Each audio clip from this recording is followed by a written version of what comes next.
video, television, or some sort of monitor, but not outside play. But they're hardwired to do it, but we wire it out of them at such a young age.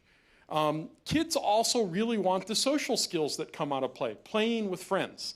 I think the design element of that is, how do we design spaces that encourage socialization? So right now, swings are only for one kid.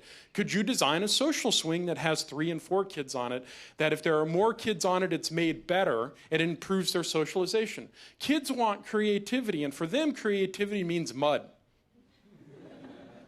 We think about creativity in a different way, but kids talked about getting dirty, but we keep our kids clean.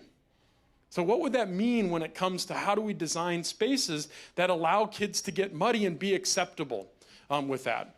The other really fascinating thing was that kids really want challenge. We frame it as adults as risk, and we try to de-risk their life for them. And when challenge for them, they want not to be able to create mastery in a single setting. So if you go down a slide one way, it's boring for them. But if you put a rolling log that's pinned 6 inches off the ground and allows them to walk one way or the other way, and they can't master it in a single setting, but they can come back and do it over and over, once they master it, they hack it. They'll make it wet.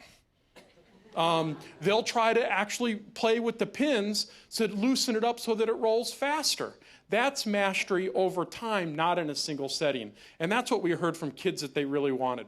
What we actually found some really big surprises. Both kids and parents told us the reason they play, it de-stresses them.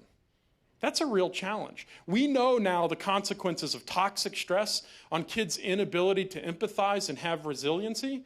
And this as an antidote is really powerful, both for kids, parents, and families. How many of us have gone into communities and haven't witnessed any kids on the streets? The health of communities somewhat can be determined simply by our kids out and about. And if they're not, you can think we have actually sick neighborhoods, and we know we have sick kids. The other thing is that kids say play happened everywhere, not just on the playground, which is really interesting. How can a bus stop be more playful? How can a walk be more playful? How can it not just be a walk to school, but a playful walk to school?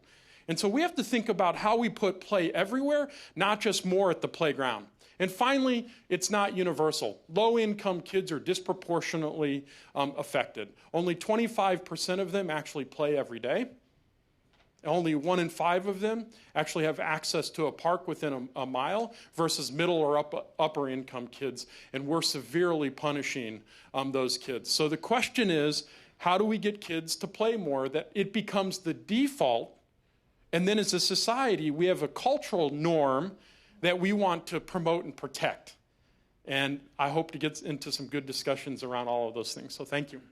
Thank you, Darryl. So thank you to the panel for, I think, some very thought-provoking presentations. We're going to now move into sort of a Q&A portion of this session. I'm going to actually lead us off with a question or two for the panel, and then we're going to open it up to the floor.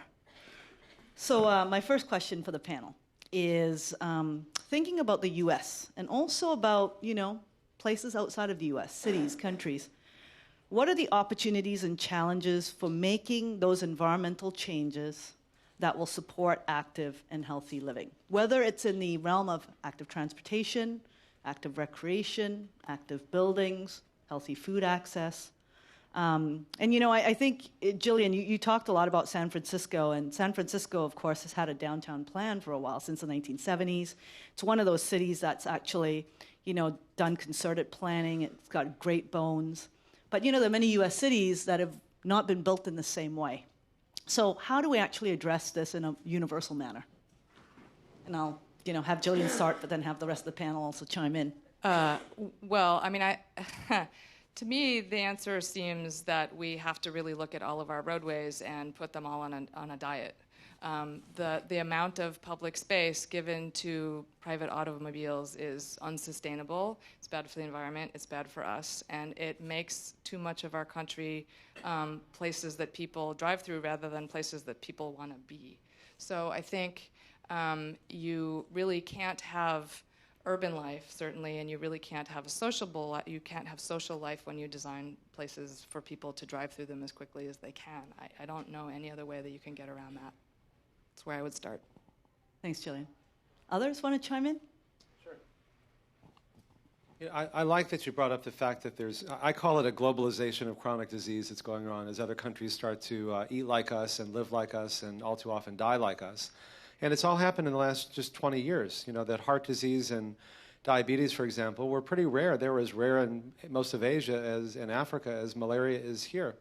But because they've kind of imported our way of eating and living and dying, more people are dying today of heart disease and diabetes in most countries, even in Africa, than AIDS, TB, and malaria combined. And so it's diverting a lot of precious resources away from things that really do require drugs, like AIDS, TB, and malaria, to things that can be largely prevented or even reversed by simply making changes in diet and lifestyle. And the ultimate irony in all of this is that the diet that they were eating before they started to copy America's way of eating was the diet that we found that can reverse and prevent all these conditions in the first place. That's why they were so rare before. So we can talk about, and I think it is important to talk about how to design to make it easier for people to make healthier choices. But to me, even before that is awareness, to me, is always the first step in healing. And if we can help people, appeal to their sense of pride, have the local celebrities, make it fun and cool and sexy and hip and convenient to make these choices. I mean, one of the biggest obstacles is this pervasive myth, am I going to live longer or is it just going to seem longer if I eat and live healthier? And we need to get away from that, that it's more fun to live healthfully. You have more, everything is more fun to do. And if we can get the local thought leaders and celebrities and politicians and people that set those kind of aspirational values to say, hey, don't import the iPhones from America, but don't import their diseases, and really have a sense of nationalism in a good way about let's go back to what we know really is good and just keep what's good and bring in the things that we might want to play with. I think that we could then get people to be more likely to use easier ways of staying healthy once they understand why it's worth doing. Can I just chime in as a corollary? How do you